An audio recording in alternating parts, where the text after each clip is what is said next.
Okay, we're getting ready to One thing that whole thing. Sunday might be better. If you don't have. Oh, these those guys are. There's always, I keep calling down. You don't have a choice, I cancel it. I'm making progress. I know, so let's check. I was able to get up myself. I can't do this. I don't need this. Was it? Yeah. Everybody was great. see you, man.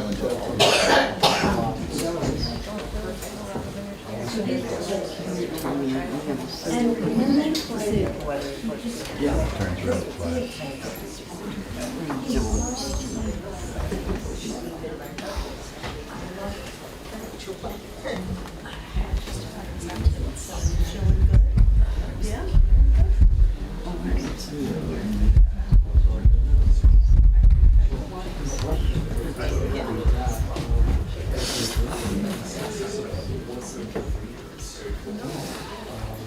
But I think maybe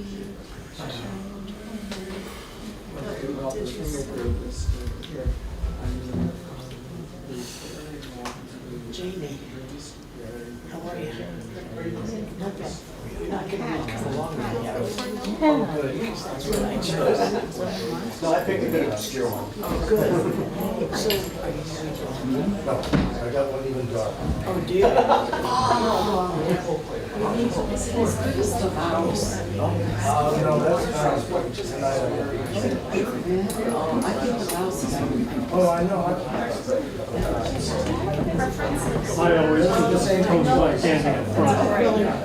Because I can't hear it. And it's in sets. And this is Speed.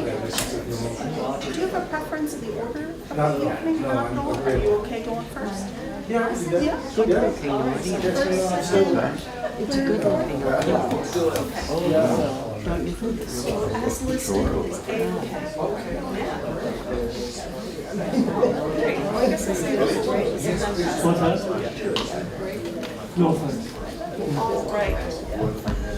All right, can you all hear me or should I use the mic? Yeah? Okay, well, welcome to this year's Shirley Jackson Day celebration. I'm Jenny Rozicki, I'm the director of the John G. McCullough Free Library, and I am really pleased to see you all tonight. There are a lot of people to thank for their help with this celebration, this year's celebration.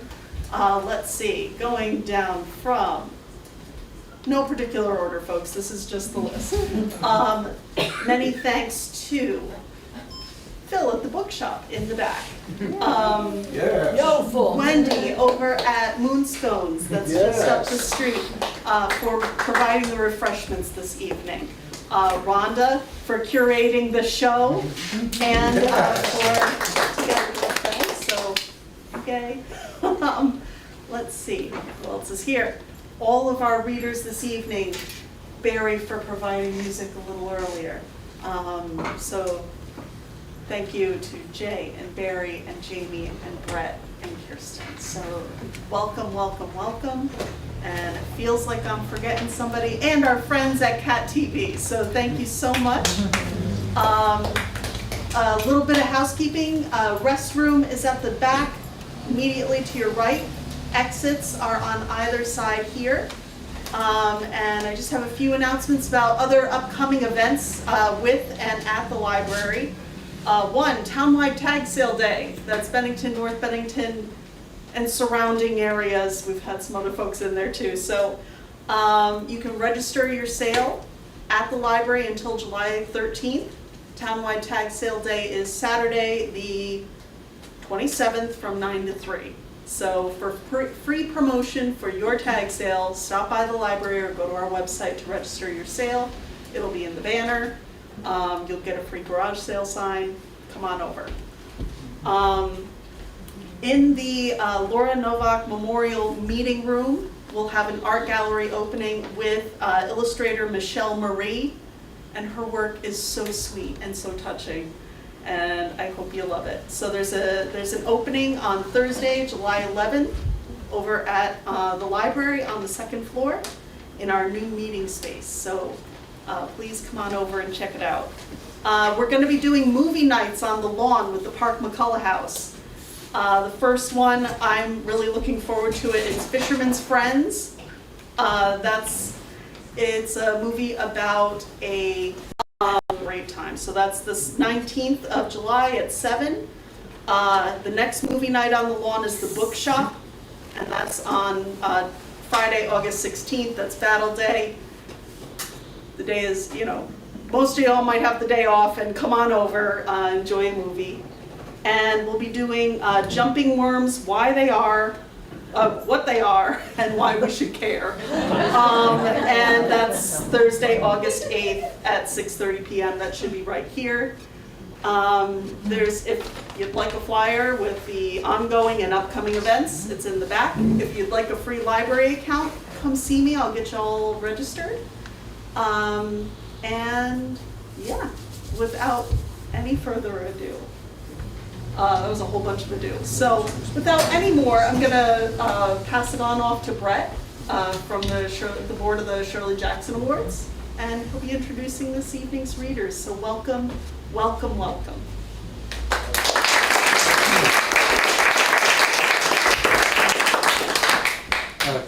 Thank you, Jenny, and again, welcome to everyone here. We've got a wonderful lineup of readers for everybody, and is this picking up? And is this picking up for the folks out on the interwebs? Okay, good, thanks. This is a new innovation that I hope can be continued, because I know for a fact that there were some people who simply could not be here tonight, but certainly wanted to experience the event. So I'm glad that I've got a chance to do that. And thanks as always to Jenny and to Rhonda and everybody at the McCullough Library and Left Bank Books and the Bennington Bookshop for making this one of the coolest events any of us can be involved with. Every single writer who has ever read at this has been thrilled to do this. That's not always the case. So it is a mark of the love that we all bear to Shirley Jackson and her work. But as Jenny said, I'm Brett Cox. I'm the president of the board of directors of the Shirley Jackson Awards. And if you want to know more about the awards, you can go to Shirley Jackson Awards, one word, shirleyjacksonawards.org. You can see the list of this year's nominees. Just a couple of weeks, so we're all very excited about that. A few years ago when I was here, it had been raining and then it stopped, and then for the entirety of the event there was a remarkably stable rainbow that was in the sky. I don't know if that's going to happen, but maybe it will, who knows. So let's get started here. Our first reader, whom I suspect all of you know, is Barry Hyman. And Barry and his bass player were giving us that wonderful music at the beginning with possibly the best name ever, Jester Fretless. I think that's a stroke of genius. Well done. Barry is the youngest of Shirley Jackson's 4 children. He's been performing, recording, and teaching music in the Vermont, New York, and Massachusetts area for decades. He is a grant-winning composer. His music can be heard at barryhyman.com or seen on YouTube. So if you want more of those wonderful sounds that you got before we get started, that's where you can find them. And of course, for anybody who hasn't been here before, the event is set up so that everybody is going to be reading an excerpt from the works of Shirley Jackson. And we have 4 readers scheduled for tonight, and there should be time for questions and comments from the audience afterwards. So, as they say, without further ado, Barry Hyman.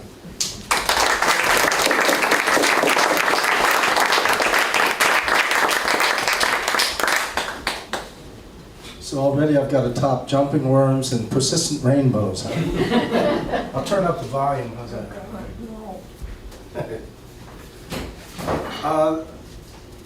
Get out your handkerchiefs. This is a very distressing story. I'm glad I'm going first. Yeah. It's called The Good Wife by Shirley Jackson.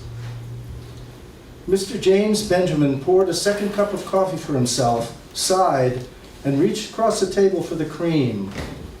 Genevieve, he said without troubling to turn, has Mrs. Benjamin had her breakfast tray yet?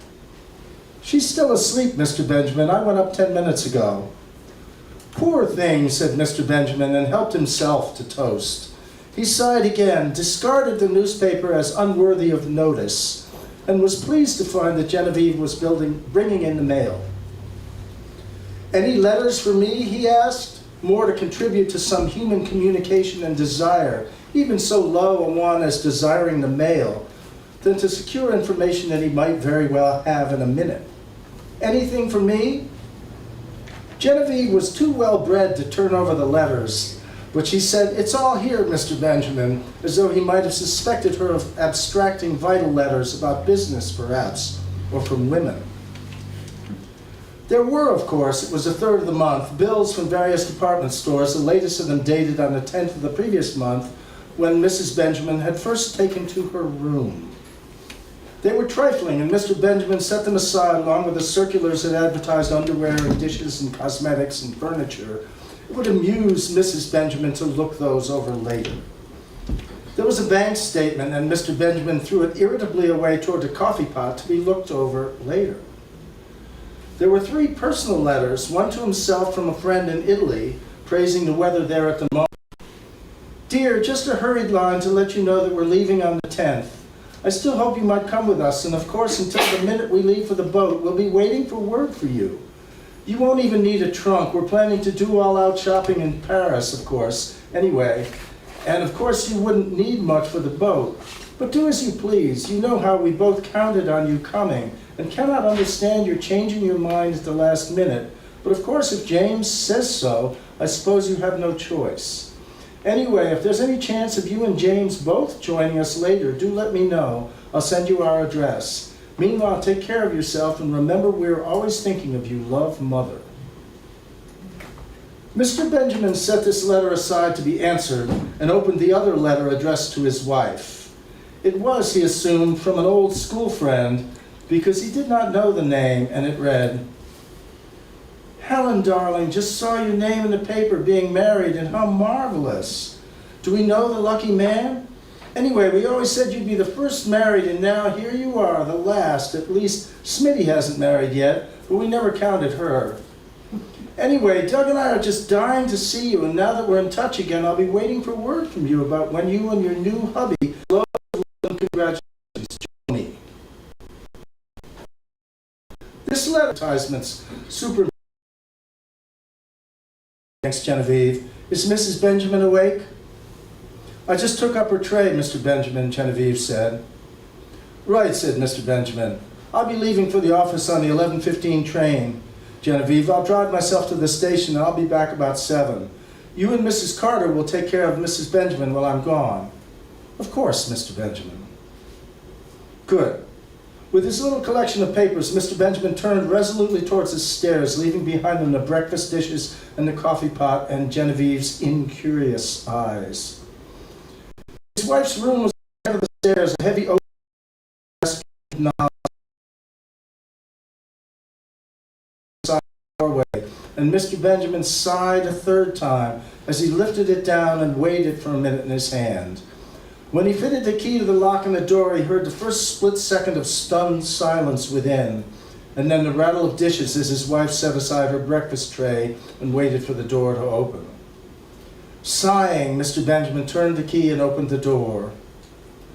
"Good morning," he said, avoiding looking at her and going instead to the window, which showed him the same view as the garden that he'd seen from the dining room, the same flowers a little further away, the same street beyond, the same rows of houses. "How are you feeling this morning?" "Very well, thank you." The lawn, seen from this angle, showed more clearly that it needed trimming, and he said, "Have to get hold of that fellow to do the lawn." "His name's in the little telephone book," she said, "the one where I keep numbers like the laundries and the grocers." There was the sound of her coffee cup being moved. kept, she said. It's going to be another nice day, he said, still looking out. Splendid. Will you play golf?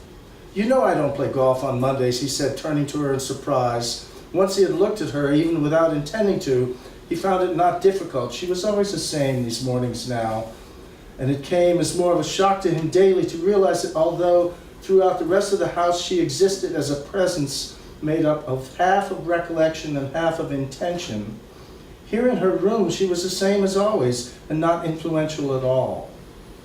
She sometimes wore a blue bed jacket and had an egg on her tray, and she sometimes put her hair up on the top of her head with combs instead of letting it fall about her shoulders, and she sometimes sat in a chair next to the window, and she was sometimes reading the books he brought her from the library, but essentially she was the same, and the same woman as the one he had married, and probably the same woman that he might bury one day. Her voice, when she spoke to him, was the one she had used for many years, although recently she had learned to keep it lower and without emotion. At first that had been because she disliked the thought of Genevieve and Mrs. Carter hearing her, but now it was because it did so little good to shout at him, and frequently drove him away. Any mail, she asked? A letter from your mother, one from someone named Joni. I don't know anyone named Joni. Helen, he said irritably, will you please stop talking like that? She hesitated, then took up her coffee cup again with a gesture that made it clear that whatever she had intended to say, she was persuaded that there was no reason to say it again. I don't know her name, he said patiently, but it was on her letter. She said Smitty wasn't married yet. She said how wonderful that you were married. Would you and your hubby visit her soon? Joan Morris, she said, why didn't you say so and let him... Oh, she stopped. There were no other letters, he said deliberately. I wasn't expecting any but mother's. Has Mr. Ferguson forgotten you, do you suppose? Or perhaps given up a difficult job? I don't know any Mr. Ferguson. So easily discouraged, he said. It could hardly have been a very passionate affair. I don't know anyone named Ferguson. She kept her voice quiet, as she always did now, but she moved her coffee cup slightly in its saucer and looked at it with interest, the thin cup moving in a tiny, delicate circle on the saucer. There wasn't any affair. He went on, speaking as quietly as she did and watching the coffee cup, but he sounded almost wistful. You gave him up so easily, he said. Hardly a word from me, and poor Mr. Ferguson was abandoned. And now he seems to be weakening in his efforts to release you. He thought, I don't believe there's been a letter for nearly a week, he said. I don't know who writes the letters. I don't know anyone named Ferguson. Perhaps not. Perhaps he saw you on a bus or across a restaurant, and since that magic moment, dedicated his life to you. Perhaps even you succeeded in dropping a note out the window, or Genevieve took pity on you. Perhaps Genevieve's fur coat was a bribe. It hardly seemed likely that I should be needing a fur coat, she said. It was a present from me originally, was it not? You will be pleased to know that Genevieve came directly to me and offered to return the coat. I suppose you did take it back? I did, he said. I prefer not to have Genevieve indebted to you. He was already tired of her this morning. It was not possible to communicate with her because she would not abandon her coffee cup. And she knew already, of course, that he had taken the coat and the jewelry away from Genevieve. There was not even the hope between them that he believed she had actually dropped a note from the window or somehow gotten word to the outside world. There was not even, they both knew, any way in which she might sit down and hands trembling with nervous glances at the door, set upon paper any statement of her position which might bring someone to unlock the door and let her out. Even if she had been allowed pencil and paper or had found it possible to scrawl with a lipstick upon a handkerchief, she was not capable anymore of expressions such as, I am kept prisoner by my husband, help me, or save an unfortunate woman unjustly confined, or get the police, or even help. There had been a period when she had tried to force her way out of the room when the door was open, but that had been only at first. She had then fallen into a sullen indifference, and during that time he had watched her closely, since the then almost daily letters from Ferguson had suggested methods for release, and he had suspected that she was trying to communicate with her mother. Now, however, in this fairly new attitude of hers, which had begun when she gave away her clothes to Genevieve and began to stay in bed all day, and the letters from Ferguson were not as frequent, he had become easier in his mind about her, and even allowed her books and magazines, and had once brought her a dozen roses for her room. He did not for a minute believe that she was crafty enough to be planning an escape, or to use this apparent resigned state of mind to deceive him into thinking she had accepted his authority. "You still remember," he asked her, thinking of this, "that you may at any time resume your normal life and wear your pretty clothes again and return to normal?" "I remember it," she said, and laughed. He came toward her, toward the bed and the coffee cup, and toward her blue bed jacket, until he could see clearly the combs on the top of her head and the small hairs that escaped. "Just tell me," he said beggingly. "All you have to do is tell me, only a few words. Tell me about Ferguson and where you met him and what—" He stopped. "Confess," he said sternly, and she lifted her head to look at him. "I don't know anyone named Ferguson. I never loved anyone in my life. I never had any affairs. I have nothing to confess. I do not want to wear my pretty clothes again." He sighed and turned towards the door. "I wonder why not," he said. "Don't forget to lock the door," she said, turning to take her book from the table. Mr. Benjamin locked the door behind him and stood for a minute holding the key in his hand before he hung it again on the hook. Then he turned wearily and went down the stairs. Genevieve was dusting the living room, and he stopped in the doorway and said, "Genevieve, Mrs. Benjamin would like something light for lunch, perhaps a salad." "Certainly, Mr. Benjamin," Genevieve said. "I won't have dinner at home," Mr. Benjamin said. "I thought I might, but I believe I'll stay in town after all. I believe Mrs. Benjamin needs new library books. Will you take care of that for her?" "Certainly, Mr. Benjamin," Genevieve said again. He felt oddly hesitant, almost as though he would rather stand there and talk to Genevieve than go on into his study. Perhaps that was because Genevieve would certainly answer, "Yes, Mr. Benjamin." He moved abruptly before he could say anything else, and went into his study and closed and locked the door, thinking as he did so, 2 rooms locked and shut away from the rest of the house, 2 rooms far apart, and all the house in between not being used, the living room and the dining room and the hall and the stairs and the bedrooms all just lying there, shutting 2 locked rooms away from each other. He shook his head violently. He was tired. He slept in the bedroom next to his wife's, and sometimes at night the temptation to unlock her door and go inside and tell her she was forgiven was very strong for him. He was fortunately kept from this by the frightful recollection of the one time he had unlocked his wife's door during the night, and she had driven him out with her fists and had locked the door from the inside, returning the key to him in the morning without a word. He suspected that soon it would not be possible for him to enter a room even by day. He sat down at his desk and pressed his hand to his forehead irritably. It had to be done, however, and he took a sheet of her monogrammed notepaper.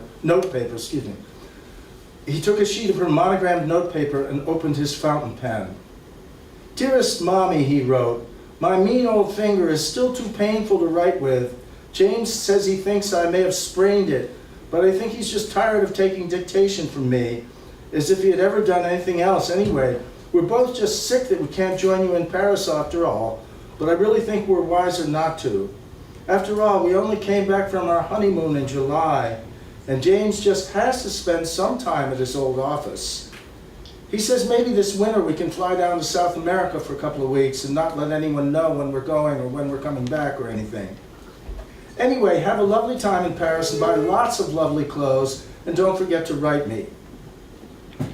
Mr. Benjamin sat and regarded his letter, and then sighing, took up his pen and added, "Love, Helen and James."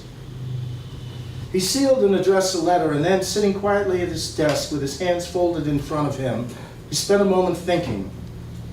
He reached a sudden decision and opened the bottom drawer of his desk and took out a box of rather cheap notepaper, faintly colored, and a fountain pen filled with brown ink.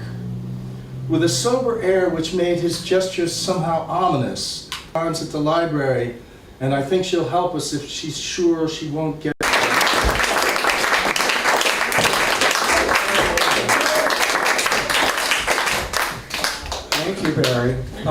what was that line? I do not want to wear my pretty clothes anymore. That's why we're all here. Okay, our next reader, we've heard from Shirley's son. Now we're going to hear from Shirley's daughter, Jay. Jay Holly, a retired registered nurse who lives in Bennington. Her favorite job was volunteering in the local elementary school for 8 years after retirement. She highly recommends this and says those were among the happiest years of her life. As someone who I hope is no more than a couple of years of retiring from my faculty position, I will bear that in mind. So please welcome Jay Holly.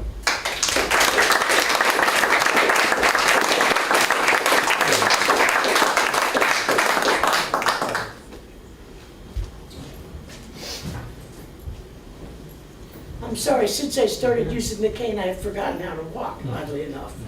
I wonder how that happens. I don't know if you'll be able to hear me or not. Okay, Yeah, you have to use it. okay.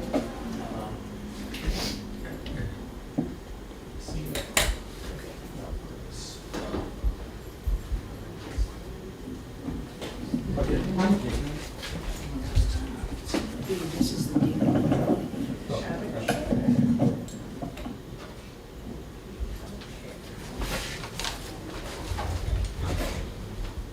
I'm going to read some parts from Shirley's unfinished novel, unfinished at the time of her death. And I'm going to read selected parts because it's too long to read the entire thing, but I loved it. Okay, so Mrs. Angela Motorman walked slowly and decently up the walk to the fine old house with the sign in the window saying rooms.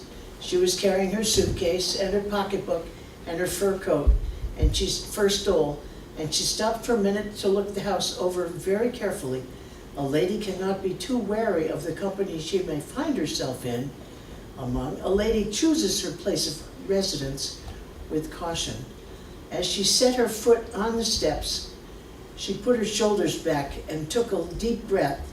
Mrs. Angela Motorman, who never walked on earth before.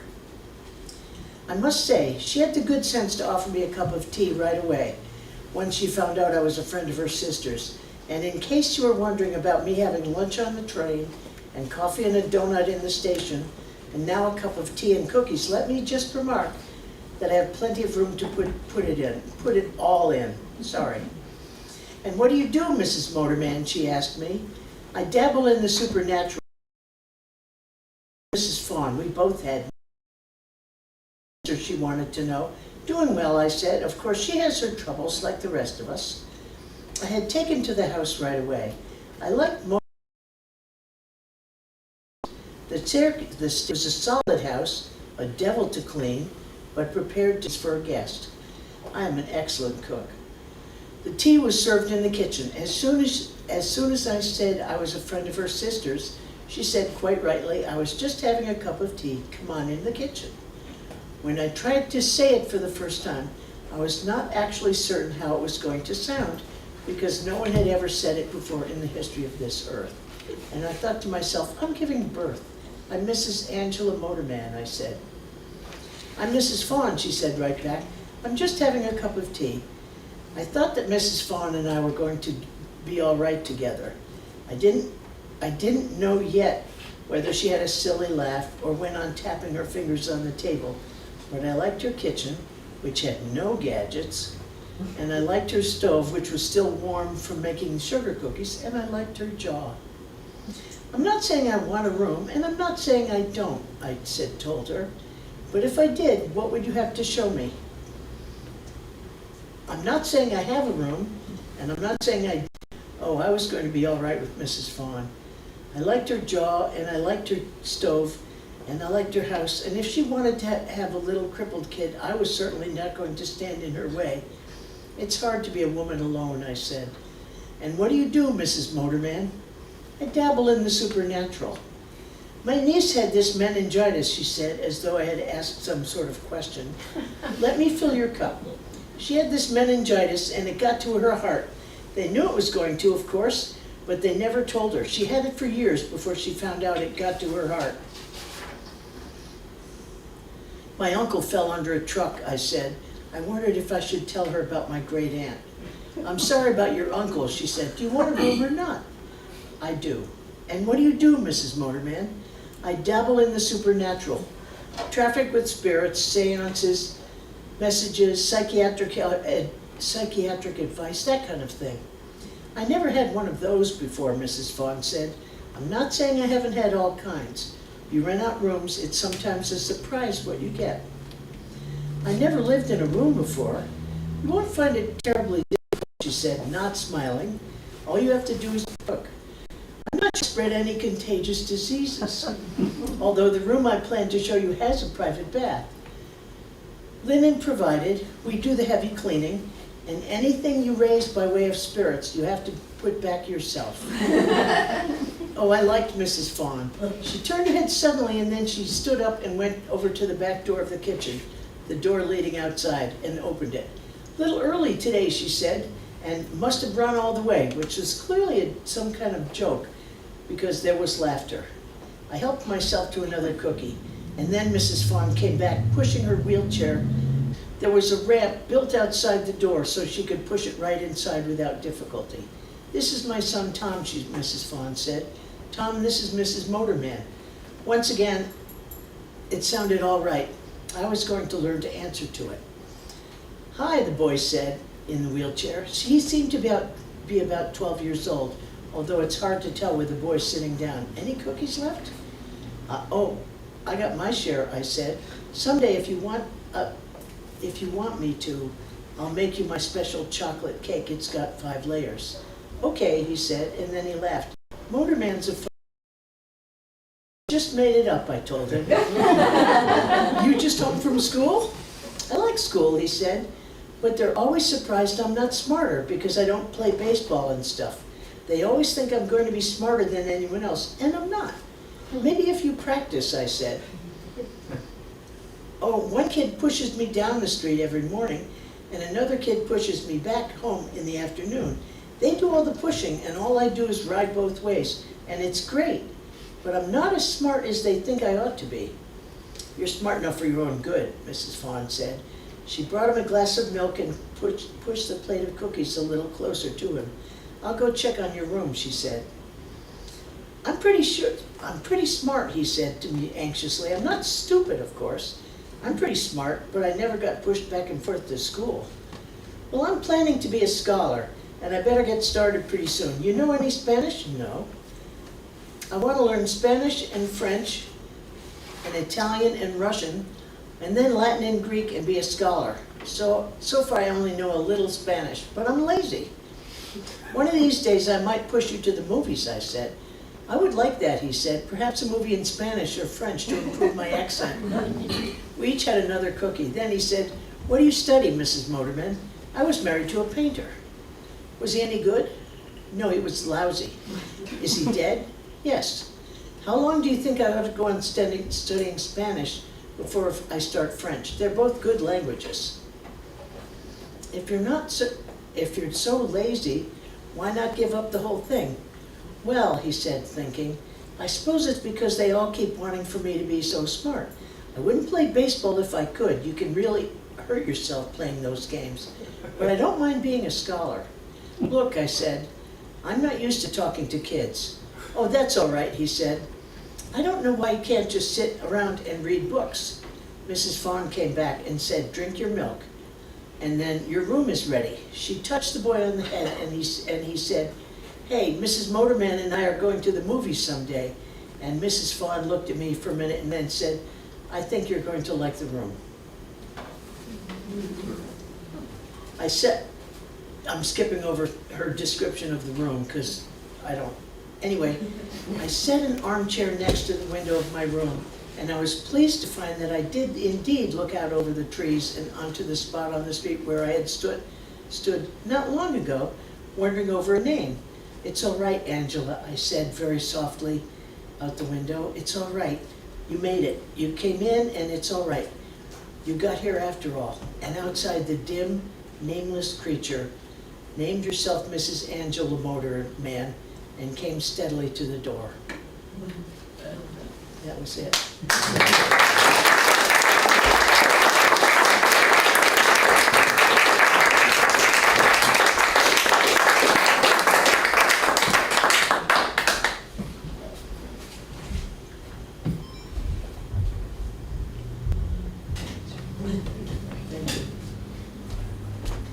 Thank you.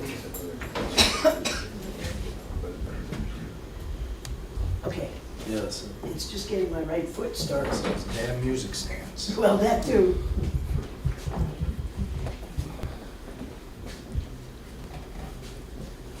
Thank you, Bee.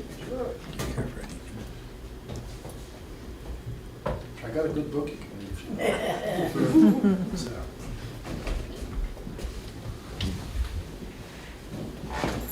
Okay. Thank you, Jay, for that reminder that Shirley Jackson was, among other things, really funny. Very funny. Our next reader is Jamie Franklin. Jamie has been a curator at the Bennington Museum since 2005, and he was responsible for a wonderful exhibition of Shirley Jackson, Jacksonia? I'm not sure what the term would be. But, yeah, Jacksonia. Yeah, let's go with that.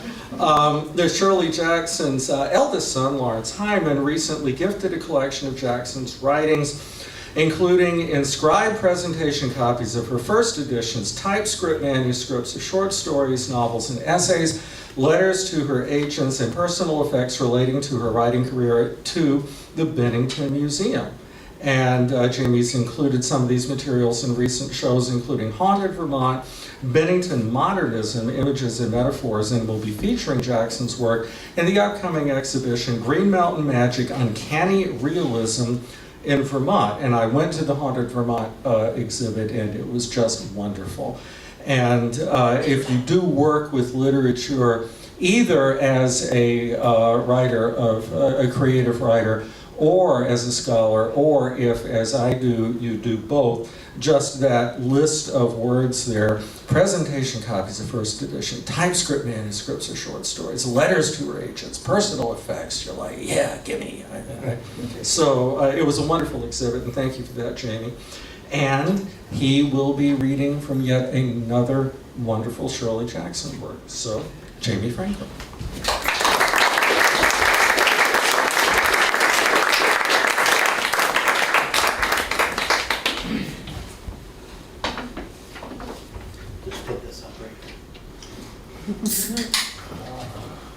Thank you very much, Brett, and thank you, Jenny, for inviting me. Shirley Jackson Day has been a significant part of my life for the last 7 years, such as Annecy and Gruyere and Pontchardin, and the English houses were solid and straightforward, properly surrounded by lawns. And the American houses were lavishly decorated with gargoyles and classical pillars and Gothic turrets. I dwelt lovingly on the Chateau de Menthon, on Beaumesnil and Nimes. I gazed for a moment on the T.D. Stimpson residence in Los Angeles, dreamed over Strawberry Hill, and looked into grottos and Roman baths and summer palaces. Looking my houses over again, I came to the chateau at Loiret and stopped, surprised. "Look," I said to my husband, "here are 2 people on the balcony at Loiret." "Why not?" my husband said. "They probably live there." "But there weren't people in the picture before." "M.R. James," my husband said wisely. "You've been reading that mezzotint thing." "I haven't. And anyway, his house was only a fine old English mansion. This is the Chateau du Loiret." "They're probably all haunted," my husband said. "No," I said, "not my houses. Not my lovely Menthon, not Ville-Savin, not Beaumesnil, or the James Flood residence in Menlo Park." "Well, perhaps Menlo Park. There simply should not be people on the balcony at Loiret. The windows are all closed and shuttered, and the house is clearly empty, and those people have no business whatsoever to be standing there on the balcony. Go to bed, my husband said unsympathetically. The next night I looked again, and there were no people standing on the balcony at Loire. Then a postcard of one of the California houses began to bother me. It was an ugly house, all angles and all wrong. It was sick, diseased, and the photograph of it on the postcard made it look yellow and flabby. I don't like this house at all, I said, showing it to my husband. Very nice, he said, reading. I should perhaps say that after having gotten me a crystal ball, he wouldn't let me look in it while he was around. And when the Sinistrari book came, he was unkind enough to refuse to translate the parts left in Latin, although he could have done it perfectly well. Neither has he permitted me to put the Thursday talisman into his pocket on Thursday, which is his poker night, although every Friday morning he is forced to admit that he could have used it. I don't like this house at all, I said again. I wish I would go away and not stay with my other houses. Throw it away. But I can't, of course. That nice old man gathered it for a reason. He liked houses. And what would he think of me if I took his houses and started throwing them away? He might reading. And the encyclopedia isn't any help because this house is in California. And when that encyclopedia was written, there wasn't any such thing as California. And if you didn't insist on having just the 11th edition, amateurs, my husband said, nothing after the 11th can properly be called an encyclopedia. But suppose I want to find out about this house in California. California, said my husband, suddenly alert. Are your mother and father coming again? No, I said, but of course you're right. I shall write my mother tonight about this house. If it exists in California, she may know it. Thank you, my dear, for this splendid suggestion. Very nice, said my husband, reading. I had not much time to look at my postcards for the next few days after writing to my mother in California, because my husband gave me a book called Some Haunted Houses of England and Wales, and I got involved in solving the mystery of Glamis Castle. As a matter of fact, I had almost forgotten writing her at all, and when her letter came, I was pleased because I thought she was sending me the recipe for my grandmother's nut cake, but she only wrote that yes, she remembered that horrid house in California very well, although she was surprised to know that there were any pictures of it still around. My great-grandfather had built it. She remembered when the people of the town got together one night and burned it down. The next day, my husband and our older son, Laurie, came home from a walk and brought me a hickory leaf to use as a bookmark in Some Haunted Houses of England and Wales. There was no one on the balcony at Loire. I found out about a haunted house in England where they had an heirloom skull kept in a box on the mantelpiece, and I told my husband about it. Whenever they try to get rid of it, I told him, there are thunderstorms and the roof blows off and the cows are barren until either they go and get it back again or it rolls back by itself and gets into its box. You have a skull from the Collier Mansion, my husband pointed out. It sounded right. We could get Laurie to put it in a bag or something and take it over and throw it in Lake Perrin, I said. Then we would have thunderstorms and the roof would blow off and I guess all the cats would be barren. That's good, my husband said jovially. That part about the cats being barren? You call Laurie while I get the stepladder. The skull sits on the top shelf of a bookcase on top of a volume of Dr. D's Actions with Spirits. I called Laurie, and when he came, his father said, help me with this ladder. We're going to take Mother's skull and put it in a bag and throw it into Lake Perrin so there will be thunderstorms. All right, Laurie said, except we're going to look kind of silly throwing Mother's skull into Lake Perrin. People fish in Lake Perrin. But it would not come down. Neither would John D. My husband pulled and tugged and tried to shake it loose. And then Laurie got up on the stepladder and hit it with a broom, but it would not come down. Well, my husband said at last, I guess we'll have to put up with the kittens. We're better off anyway, Laurie said. If anyone had seen us going around throwing skulls into Lake Perrin, they might not have liked it. People swim in there too, you know. Let me show you the letter I got from my mother, I said. She forgot about my grandmother's nut cake again. Laurie can throw something else into Lake Perrin. Kittens, my husband said. Certainly not.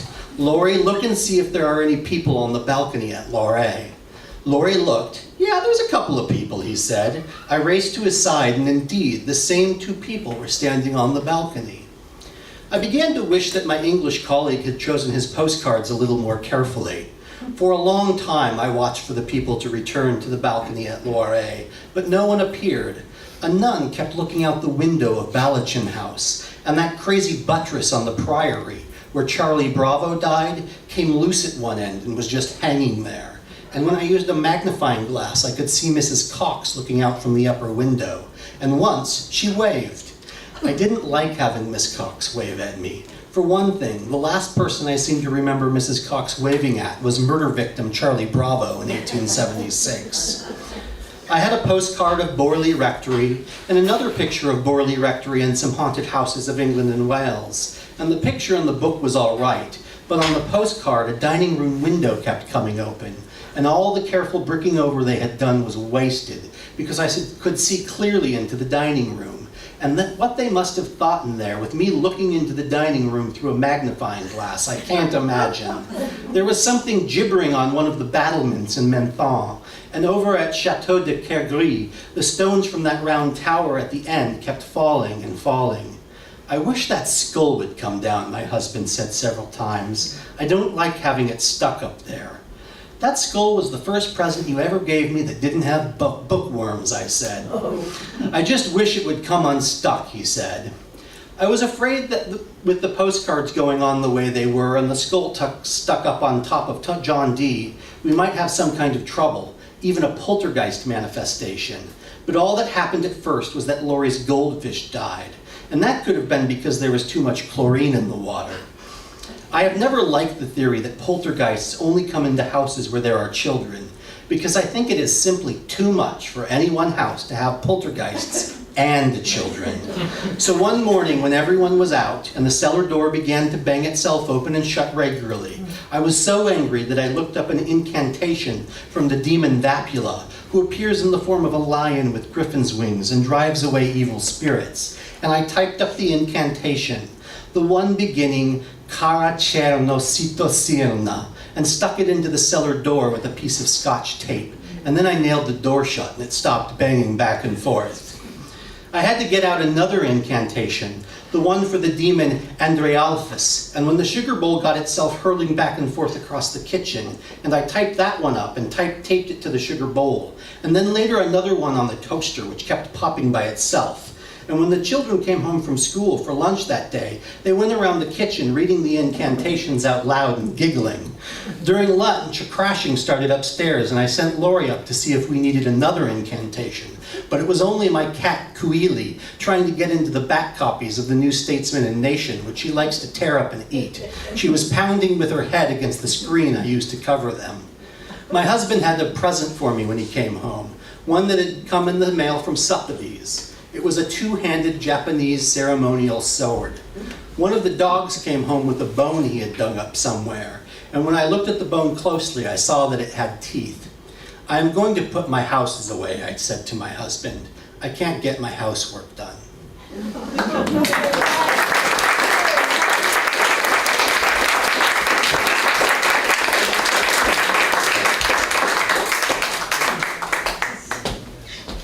Thank you, Jamie. I was particularly happy to hear that because we quite properly honor Shirley Jackson for, as noted earlier, her incisive wit, her extraordinary insight into character, but it takes a special kind of skill, and you heard that on display particularly in the first part of the story, to simply describe objects and to describe them in a way that doesn't grind the narrative to a halt, that doesn't bring the reader still to look at them, but leads the reader on a tour. And that's a wonderful example of that. Thank you. Our final reader is Kristen Dearborn, who's from out of town. She specifically from the wild, wild north of Burlington. She is, as it says in the blurb on her and the release for the event, all about the monsters. She is the author of numerous books, The Amazing Alligator Girl, Sacrifice Island, Woman in White, Whispers, Stolen Away, and Trinity.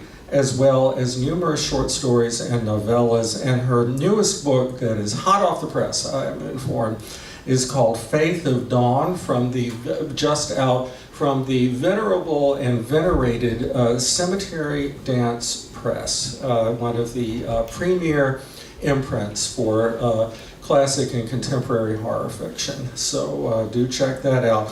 She studied English and theater at the University of Maine and holds an MFA in writing popular literature from Seton Hill University. She is a lifelong New Englander who, as previously mentioned, currently lives in Vermont. And she once again confirmed for me that I think people think that when writers get together, all they do is talk about writing, and that is not true. The last time I was here and Bennington's own Genevieve Plunkett was here reading, we didn't talk about writing nearly as much as we talked about David Bowie. And this, before we got started here, Kristen and I were mostly talking about our dogs and our cats. And let's not leave without acknowledging this extraordinary display. That one in particular, I may never sleep again. So, so again, please welcome all the way from Burlington, one of our best young contemporary writers of horror fiction, and a testament to the ongoing legacy of Shirley Jackson among writers of all generations, Kristen Dearborn.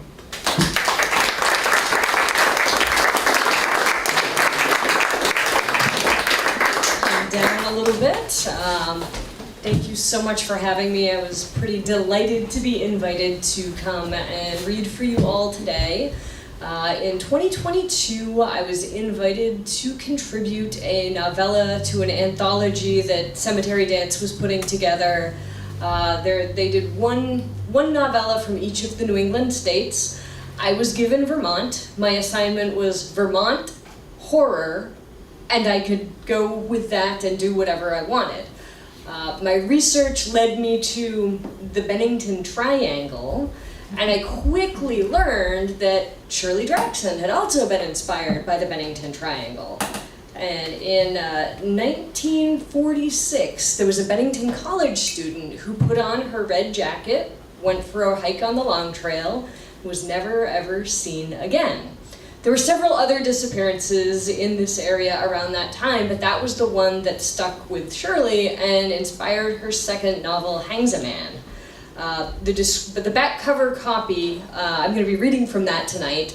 The back cover copy is 17-year-old Natalie Waite longs to escape home for college. Her father is a domineering and egotistical writer who keeps a tight rein on Natalie and her long-suffering mother. When Natalie finally does get away, however, college life doesn't bring the happiness she expected. Little by little, Natalie is no longer certain of anything, even where reality ends and her dark imaginings begin. So I'm going to read a relatively short piece of the novel Hangs a Man from about the middle of the book where Natalie is writing in her journal. Natalie's journal, middle October. I suppose you've been wondering for a long time, my darling Natalie, what I can find to be thinking about.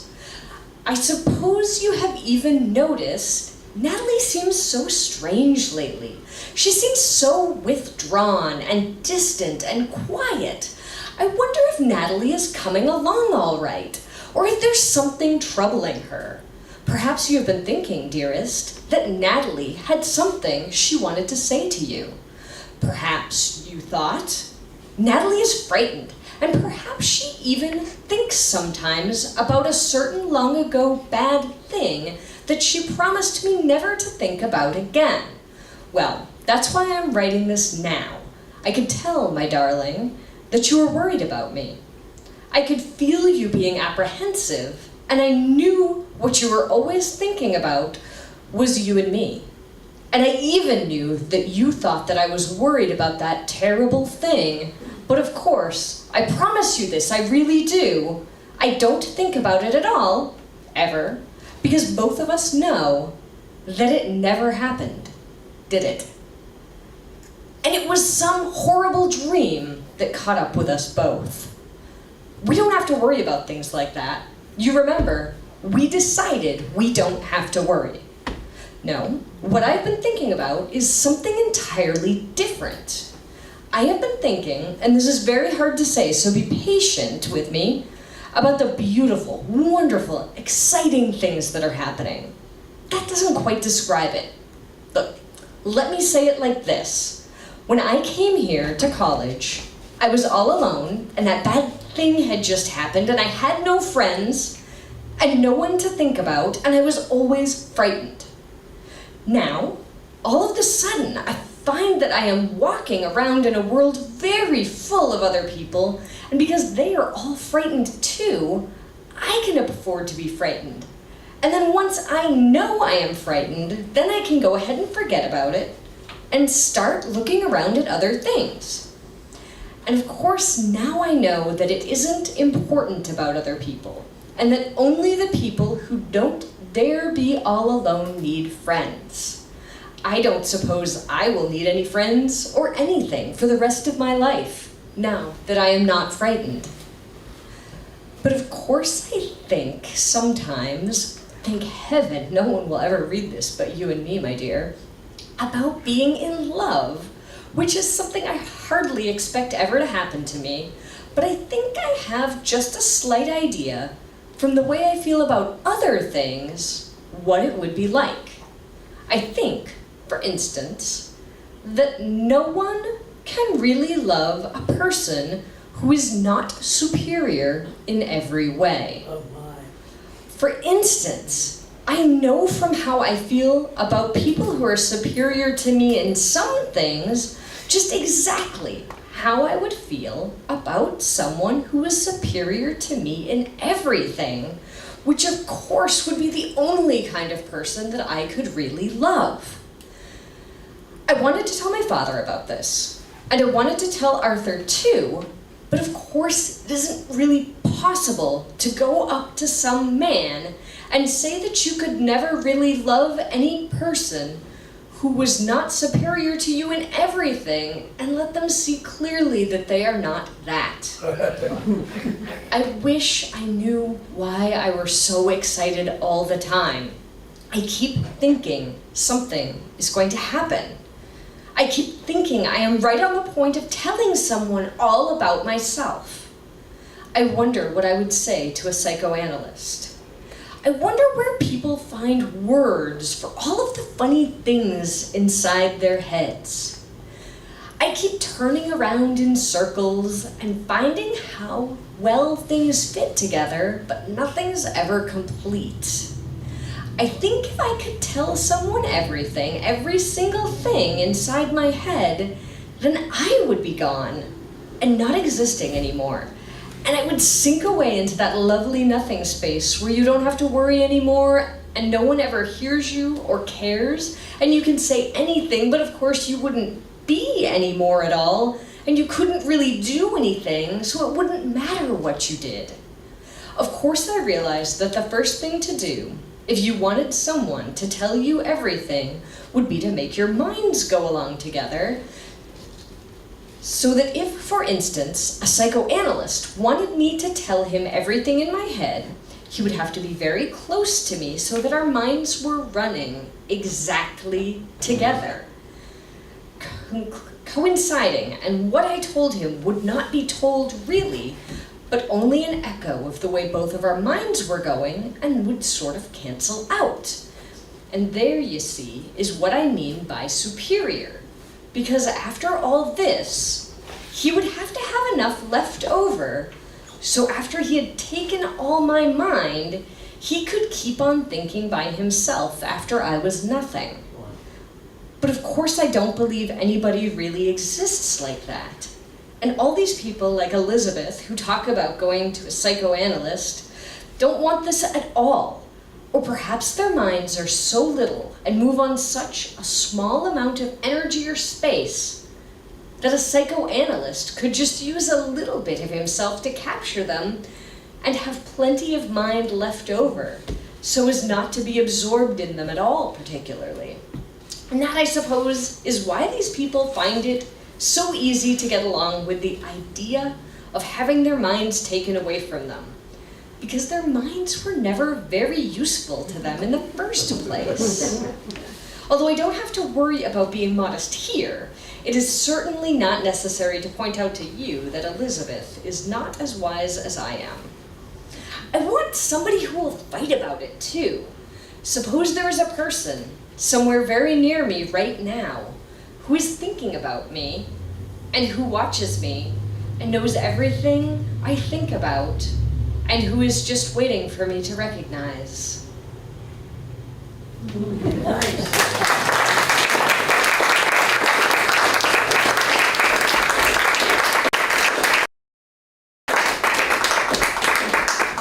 Thank you, Kristen. Thank you.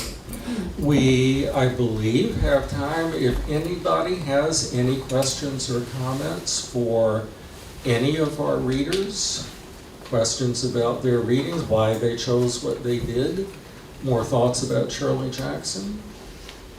Anyone? Oh, come now. I am curious.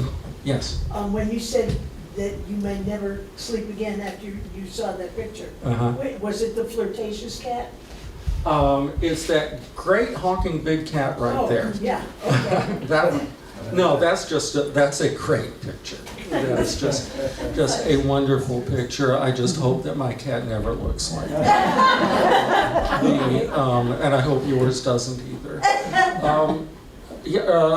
Okay, so again, questions, comments.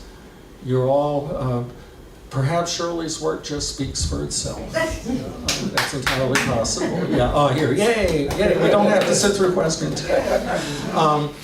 Well, in that case, I'm sure our readers would be happy to answer questions if you have them for them individually, but if not, thank you all again for coming out for this wonderful event. I don't think we got a rainbow, but we got quite a bit just here in the room. And I do want to close by something I meant to mention earlier. I did make reference to moving toward retiring from a faculty position. I teach English at Norwich University in Northfield, Vermont, and I do want to take the chance to publicly thank my school for never once blinking at either the weird things I write about or the weird things that I write. That also is not always the case. Thank you all very much.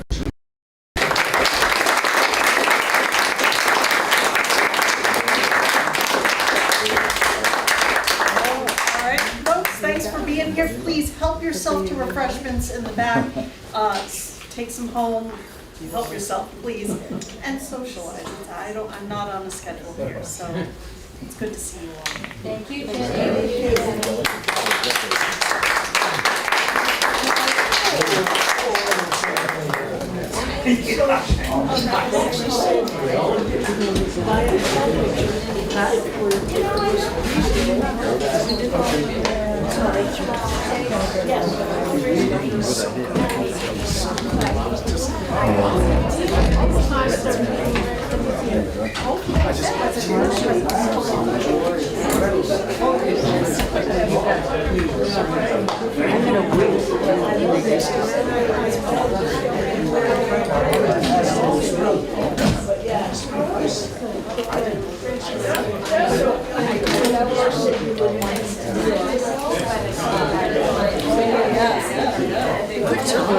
I like the side here.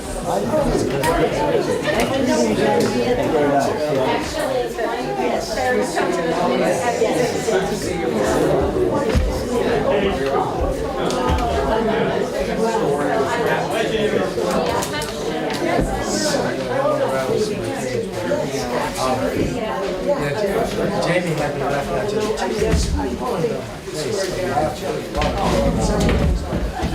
because I remember that CD. I remember all the things that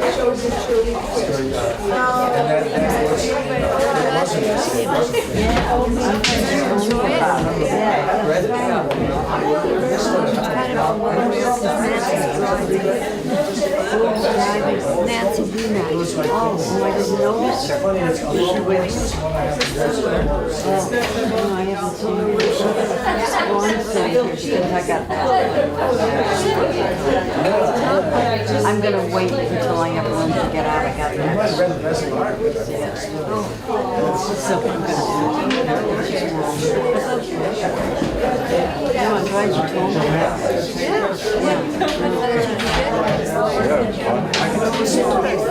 Yeah, we both want it very much. That woman that read last was wonderful. I've only, yeah.